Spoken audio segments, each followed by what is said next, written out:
Magandang maga sa mga kalikasan na ito po kami sa aming trabaho sa Vermin Area Compost Day.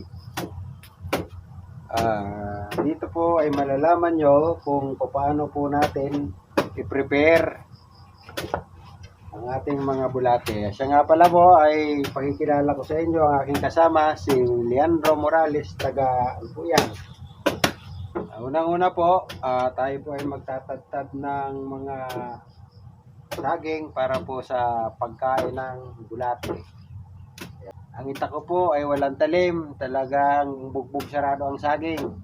Hindi ko minsan. Yan. Ay, matagal to nga saan? Ay, kapal ng hindi po pala ito nasa. Hindi anong ita ko, gawa ng walang talim. Kasi bago pa ito. At ang bulating yon ay gumagawa po siya ng vermicomposting organic. Mga pataba po. Yan pong pataba na ito ay yung mga natural resources na walang halong chemical. Yan po yan. Nakakatulong po ito sa ating kalikasan. Ito yung mga pataba na may mga chemical ay minsan din po nakakasama ng ating kalikasan. Ito po, talagang dinadaan natin sa persahan sa pagtataga. Kailangan persahan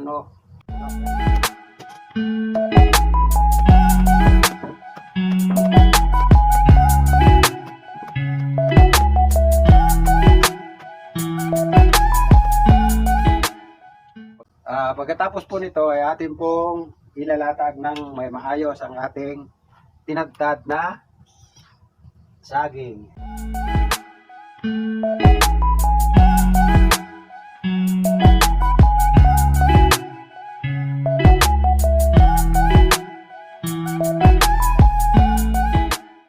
At pagkatapos po ay lalagyan po natin siya ng ito po yung mga basura natin nabubulok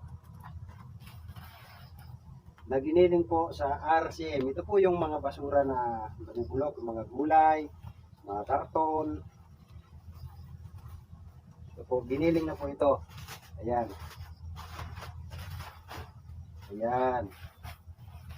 Ito po, ayan, giniling na po ito. Ito yung mga basura ng mga nabubulok na prutas, mga gulay, mga sari-sari po mga sa nabubulok, mga isda. Giniling na po ito. Giniling po. Yan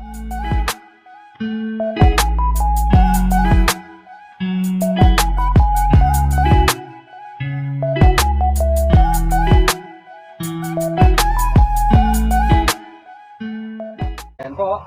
Ganyan po kadamihan. So ito po ay ang gagawin pa po natin dito ay ating tutubigan para siya ay mawala yung init, sapagkat kung lalagyan mo yung bulate na ganitong itsura, mamamatay gawa ng mainit pa po siya. Kaya mga 2 araw o di kaya 1 linggo at yung kadabes, babasahin po natin yan, yung talagang parang lupan-lupan siya. Saka natin po siya pakawala ng bulate mo. At kung ganito ang itsura niya, lalagyan po natin ang bulate, mamamatay po kasi mainit pa siya. Kaya tatanggalin po natin yung init sa pamamagitan po ng tubig at itong babasahin ito araw-araw po. Mga 1 linggo po na diligan po ito ng tubig araw-araw. Pwede na po itong pakawalan ng bulate. Maraming salamat sa mga nagsusubaybay at nanonood dito para po ito sa ating kalikasan kung paano po ma-save din po ang ating kalikasan sa pamamagitan ng mga abono. Ang abono na po may chemical, ang tawag po dyan ay sumasanib po sila ng greenhouse gas na nadadala po ng hangin.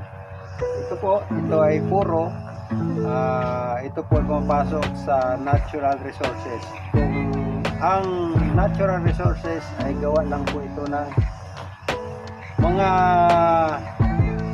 items po ng mga kalikasan, natural po. Hindi katulad po ng ating mga abono na may mga chemical, katulad ng urea, mga yan po ay may mga chemical na pag siya in-apply po sa tanim ay nag-immunity at nagiging greenhouse gas po at yun po ay nakakapekto sa ating ozone layer. Maraming salamat, hanggang dito na lang po. God bless you. Subaybayan niyo po ang aming pag-vlog sa Makakalikasan. Maraming salamat. Thank you.